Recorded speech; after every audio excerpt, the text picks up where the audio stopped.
సమస్య పైన వచ్చిరే ప్రజావానికి మేము ప్రజావానికి మా బస్తీ గురించి మాది గోల్కొండ మండలం లంగరాజు డివిజన్లో రామదేవ్గూడ పద్మనగర్ బస్తీలో ఉన్నాము. మూసీ నదికి ఆనుకొని ఉన్నాము. మూసీ నదికి మేము ఆల్రెడీ 25 సంవత్సరాల నుంచి పట్టా ల్యాండ్ కొనుక్కొని 100 గజాలు 50 గజాలు కొనుక్కొని ఇల్లు కట్టుకున్నాము. మేము ఆల్రెడీ ఇంటికి ప్రాపర్టీ ట్యాక్స్ కడుతున్నాము. ప్రతి సంవత్సరం రాగానే ప్రాపర్టీ ట్యాక్స్లు కట్టుకుంటున్నాము, లైట్ బిల్ కట్టుకుంటున్నాము. ఈ మూసీ రివర్ ఫ్రంట్ కిందకి మాకు మూసీ నది రోడ్డు నుంచి 50 మీటర్ల మీదకి పెట్టి మా పద్మనగర్ బస్తీకి రామదేవ్గూడలో ఉన్న పద్మనగర్ బస్తీకి 50 మీటర్లతోటి 100 ఇండ్ల దాకా డ్యామేజ్ మార్కింగ్ చేశారు.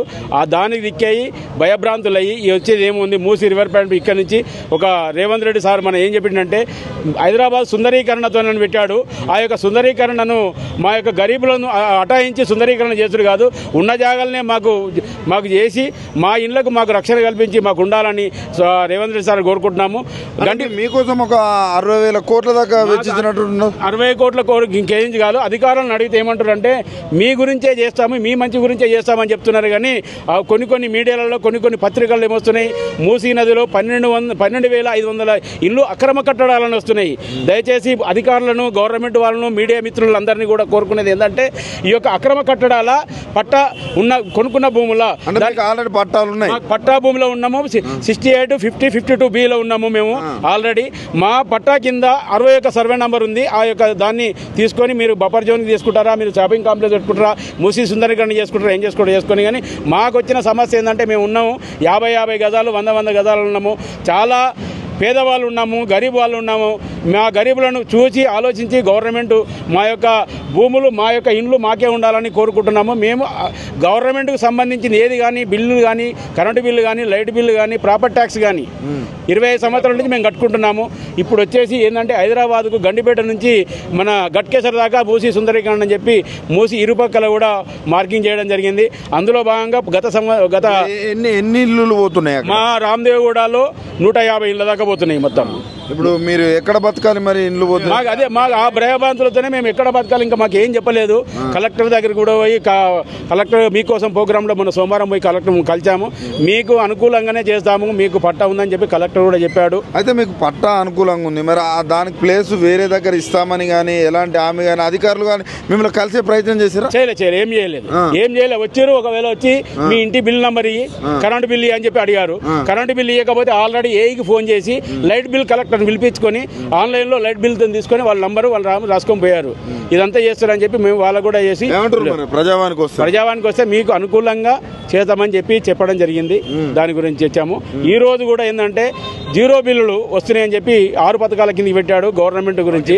మనకి ఏ పథకాలు ఇంకా 0 బిల్లు రాలేదు, ఇందిరా బిల్లు గ్యాస్ ఏది రాలేదు. కాబట్టి దాని గురించి వస్తే మీరు ఆన్లైన్లో అప్లికేషన్ ఉంది, అవుతుంది, కొద్ది రోజుల తర్వాత అవుతుంది అని చెప్పడం జరిగింది. 6 గ్యారెంటీలు రావట్లేవు. ఇటు పట్టా ల్యాండ్ ని మూసీ సుందరీకరణ పేరుతోటి ఆ ల్యాండ్ గుంజుకుంటుర్రు. ఈరోజు పేదలు మొత్తం రోడ్ల మీద పడే పరిస్థితి ఉంది. చెప్పండి, మీరు కూడా అక్కడి నుంచే? నువ్వు రాదు, నీలాంటి అక్కడి నుంచేనా? అక్కడ నీకు ఎంత భూమి ఉంది, అసలు ఏంది పరిస్థితి?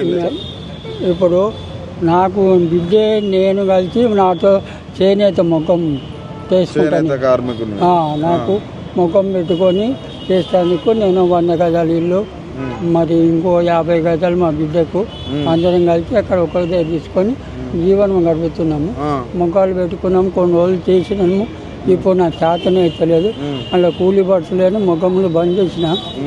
ఇప్పుడు మొన్న వచ్చి వీళ్ళు బఫర్ జోన్ అదేమో చెప్పి ఇంటింటికి తిరిగి మీ ఇల్లు పోతాయి, సుందరీకరణ అది ఏదో చెప్పి మీరు ఇక్కడ నుంచి వెళ్ళిపోవాలి, మీకు ఇల్లు ఉండయి అది అని భయభ్రాంతులు గుర్తు చేసిండ్రు. ఇప్పుడు మేము ఎంతో కష్టపడి అప్పుడు మా భార్యల పేరు మేము నా పుచ్చలు బిస్సలు తాకని పెట్టి ఆ పట్టా భూమిని కొనుక్కొని కట్టుకొని ఉన్నాం. మేము పరంపో భూమి కానీ భూమి పరిస్థితి ఎట్లా ఉంటుంది? ఊరేసుకొని సావాలి, ఊరేసుకొని అయినా కాళ్ళ పెట్టుకొని సావాలి అంతే. మళ్ళీ బయట కొనే సమస్య లేదు మాకు. మా పిల్లలు మేము కూలినాలు చేసుకొని బతుకుతున్నాం.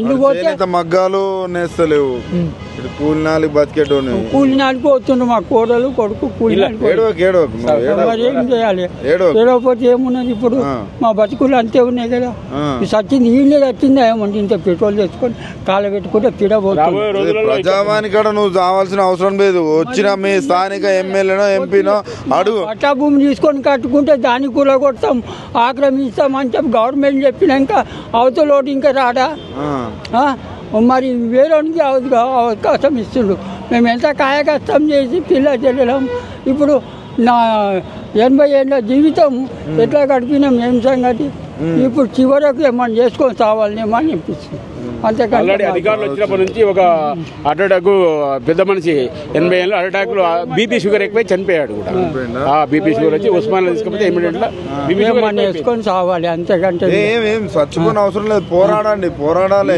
అడగాలి ఏం సీఎం గారు ఇదేనా మర్యాద అని అడగాలి అని చచ్చిపోవద్దు ఎవరు కూడా ఎందుకు చచ్చిపోవాలి ఇది అన్యాయం కదా పట్టా భూమి కొనుక్కొని కట్టుకొని ఉంటే గుంజుకొని మీరు ఎక్కడైనా పోవాలి కలిసిండా లోపల పోతే సీఎం ఆయన